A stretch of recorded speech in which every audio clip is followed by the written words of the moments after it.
Okay, guys, so maximum profit, if any, occurs at a production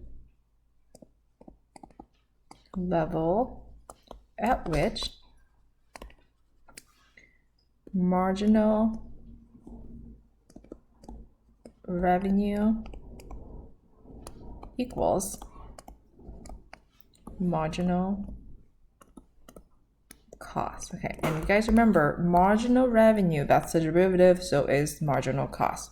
So let me give you a graph here so you can have a better understanding. So y is going to be money, and then x is going to be units of production. Okay.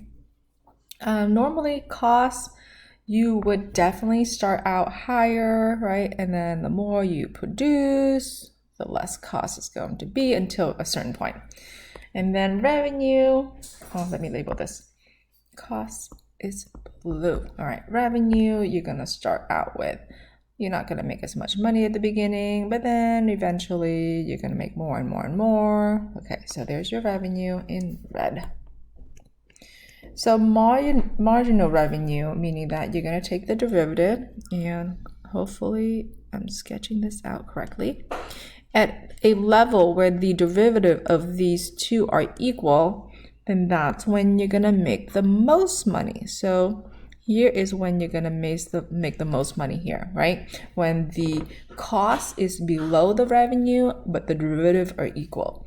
So here is your max profit. It's when the derivative of cost equals the derivative of your revenue. Now this is where your break-even point is, when the cost break even. The cost equals the revenue. All right, guys.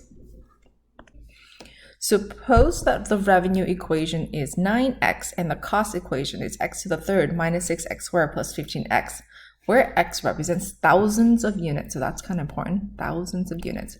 Is there a production level that maximizes profit? If so, what is it? Okay, so to maximize profit, we are going to try to do the derivative of the revenue, which is 9, and the marginal cost equation, which is the derivative of cost, so 3x squared minus 12x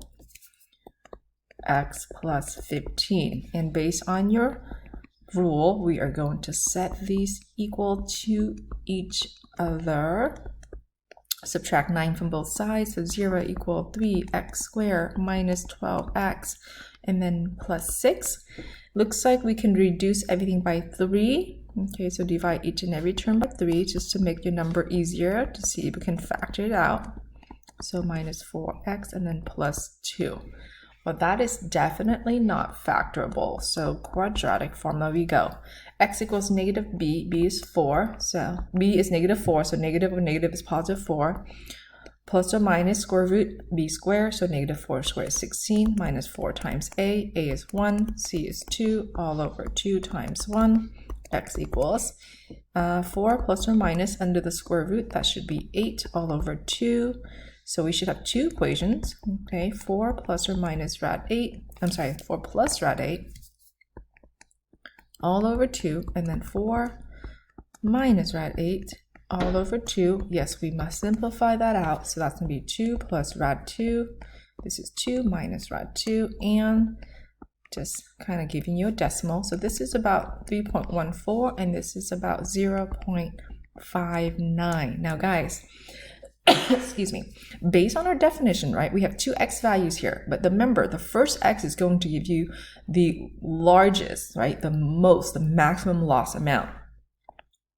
So I'm gonna graph this out really quickly so you guys can see it as well. Okay, so here I have the revenue is 9x, which is in red, and then the cost is in blue.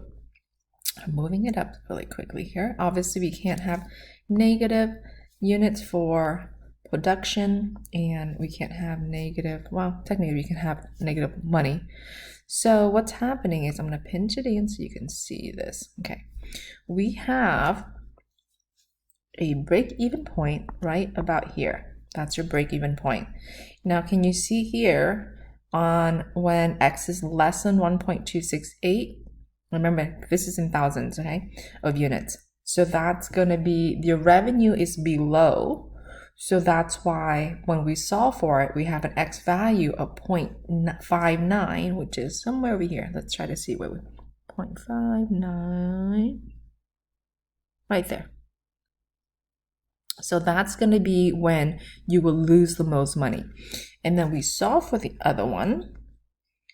And it says 3.4 and some change, 3.4. So this is when you will make the most money because you have a revenue that's above the cost. So I'm trying to move it down. Around here. It won't let me move. Okay. So around there. So this is when you're going to have the most money, when you're going to make the most money. So that's why when you have two x's, when you solve for it, you have two x's, just be mindful. And then obviously you know that the most money that you're going to make is the later, the bigger the x. So let's write our complete sentence here. The max profit is when the production level is, we need to move it 3 decimal places. So 1, 2, 3. So that's going to be 3,410 units.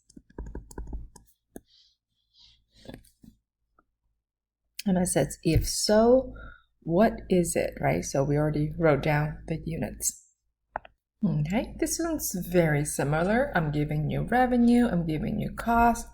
X again is in thousands of units. And I'm looking for, is there a production level? Okay, that means looking for X that maximizes profit. So let's do R prime, which is 6. Then you're going to do C prime of X, which is 2X minus 4. We set them equal to each other, add the 4 over, so 10 equals 2x. X is going to be 5. Oh man, there's only one location. Okay, but this is a unique model. So we only have one, and yes, that is the units that would be the required production level that will maximize profit. But how, right, it's kind of difficult to see. So I'm going to show you again. I've already graphed it out. So based on this, students, we have 2 locations that will have a break-even point. Now this is a unique model that when you start out, you make a profit right away. So can you see that? Let's find 5. Where is 5? 5 is somewhere here. Okay, so around 5,000 units. Can you see the revenue is above the cost here? So around 5,000 units, this is when we make money right away. Now, but this is, again, a unique model. The more we make, or the more units we produce, the more looks like we will lose because the revenue gets below, the revenue graph gets below the cost. And the cost increase exponentially more. So this is a unique model where you start out making profit right away. Let's go back. Okay, so we have an X value. We do have the max profit. So max profit is when 5,000 units are made or produced, okay?